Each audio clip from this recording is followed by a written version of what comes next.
So for this video, I will be constructing a truth table. We have an example.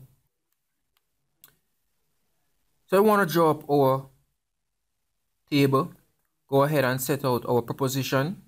As we can see here, we have 1, 2, 3 different propositions, P, Q, and R. We're going to write that down because we're going to need that. Now we see we have the negation of P. We write down our negation of P in another column. We see we have Q implies R. We write that down in another column.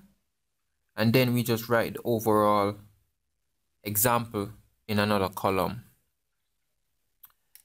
So since we have P, Q, and R, P can take values of T, Q can take values of T, and R can take values of T.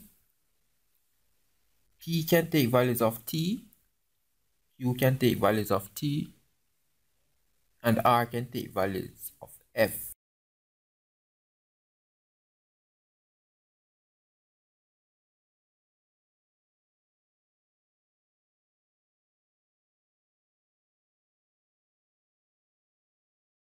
So now for the negation of P, we have all T's here and all F's here. So we can go ahead and negate that. F, F, F, F, T, T, T, and T.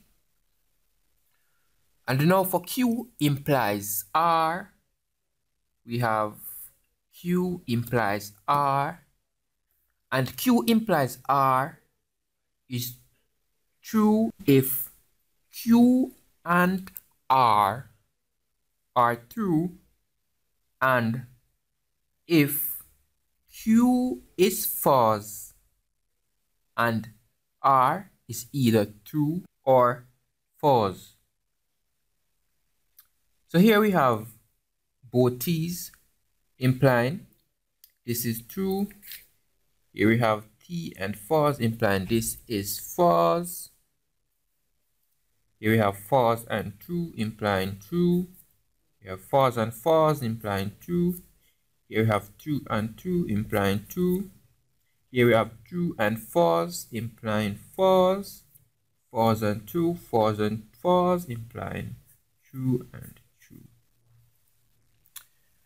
So now for not P or Q implies R, and this is true if either is true.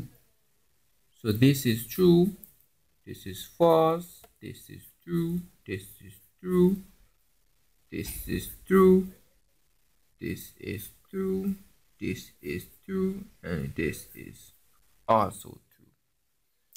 And here we have our truth table for the negation of P or Q implies R.